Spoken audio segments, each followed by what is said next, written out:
सबसे पहले तो सब दोस्तों का शुक्रिया।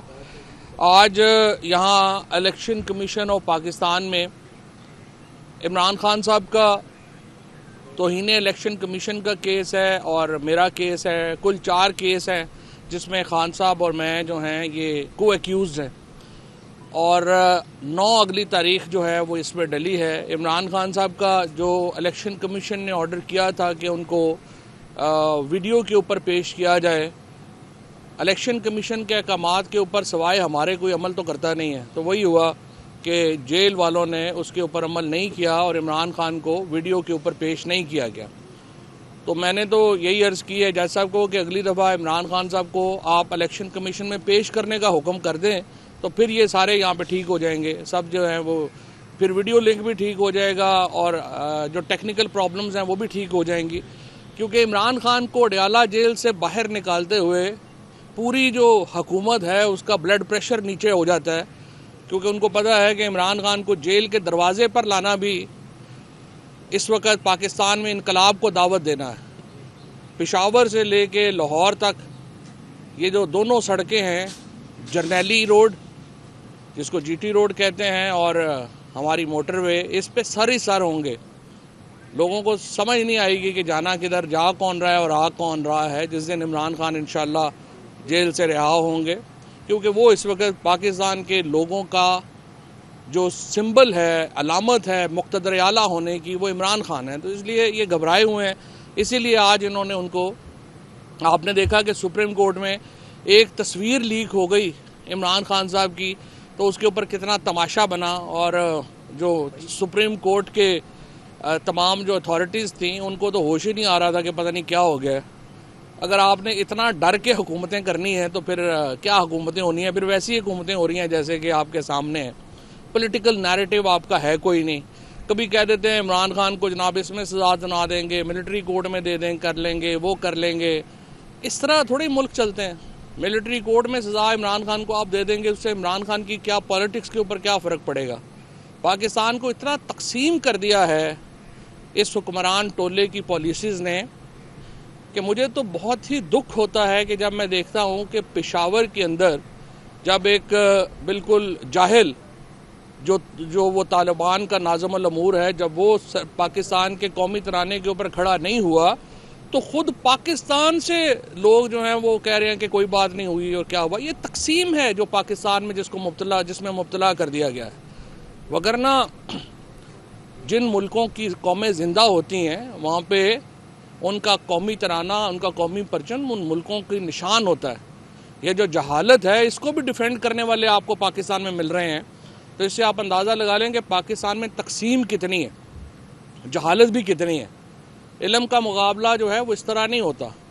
इल्म और अक़ल का मुकाबला जो है वो इल्म और अक़ल वाले कर सकते हैं, इस तरह नहीं होता जिस तरह से यहाँ पे जो है ये सोच है। जिस तरह से इस हुकूमत की तमाम तर जो पॉलिसीज़ हैं वो सिर्फ क्वारिजन के ऊपर बेस है, बर्बरियत और फस्तायत के ऊपर बेस है। फलाने को उठा लो, उसको गायब कर दो, उसके ऊपर तशद्दुद कर दो, ये कर लो, वो कर लो। ये जो सारी पॉलिसीज़ हैं, मुल्क इस तरह नहीं चला करते। इनसे पाकिस्तान के अंदर तकसीम पैदा हो रही है, पाकिस्तान के अंदर एक इंस्टेबिलिटी पैदा हो रही है, पाकिस्तान के अंदर सियासत नॉर्मल नहीं हो रही। हुक्मरानों का तो काम होता है कि सियासत नॉर्मल करें, मुल्क को नॉर्मल करें ताकि इकनॉमिक एक्टिविटी हो, लोग अपने कामों में लगें। यहाँ उल्टा काम है, यहाँ रोज़ाना ये जाके किसी को टक्कर मार देते हैं।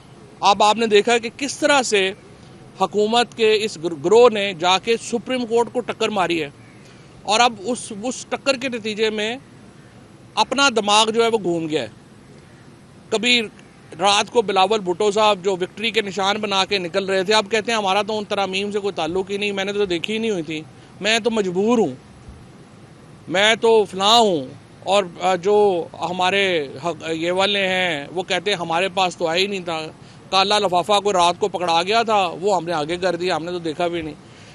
खुफिया तरीके से कभी किसी दुनिया के मुल्क में, ये भी पाकिस्तान में ही मिसाल कायम हुई है कि कह रहे हैं कि आईनी तरमीम आप पास कर दें लेकिन वो पढ़नी किसी ने नहीं है।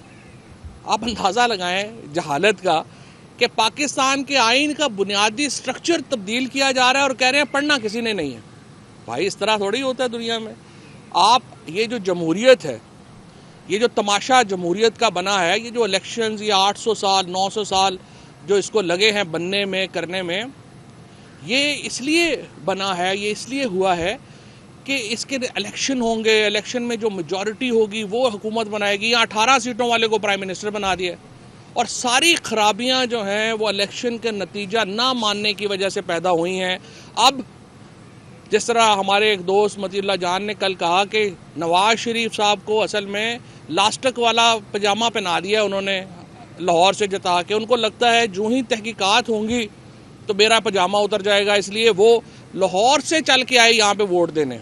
नवाज शरीफ जैसा जिसका 50 साल की पॉलिटिक्स है, उन्होंने आप अंदाज़ा लगाएं कि गाड़ी में रात को बैठे और यहाँ पे वोट देने आगे, पता नहीं किसको वोट दे रहे हैं। सो आप सुप्रीम आज लॉयर्स का कन्वेंशन है, हम उसकी पूरी हमायत का ऐलान करते हैं इंशाल्लाह ताला।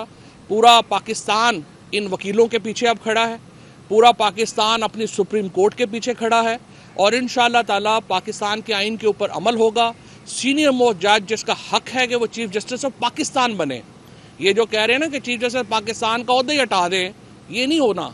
इंशाल्लाह पाकिस्तान का सीनियर मोस्ट जज, पाकिस्तान का चीफ जस्टिस पाकिस्तान बनेगा। सुप्रीम कोर्ट के इख्तियारात में कोई कमी जो है वो नहीं आ सकती। पाकिस्तान के आइन का बुनियादी ढांचा तब्दील नहीं किया जा सकता। हुकूमत की एंड गेम शुरू हो गई है। अगले 45 दिन में इंशाल्लाह आप देखेंगे ये हुकूमत आपको नज़र आएगी, एलिमिनेट होते हुए, ख़त्म होते हुए आपको नज़र आएगी। ये रेत की दीवार अब बन चुके हैं, आखिरी धक्का इनको चाहिए और वो आखिरी धक्का इनको उसका आगाज़ हो गया है, आज लॉयर्स से आगाज़ हो गया है। अगले 45 दिन में इंशाल्लाह जो भी नतीजा है वो हमारे सामने होगा। Thank you.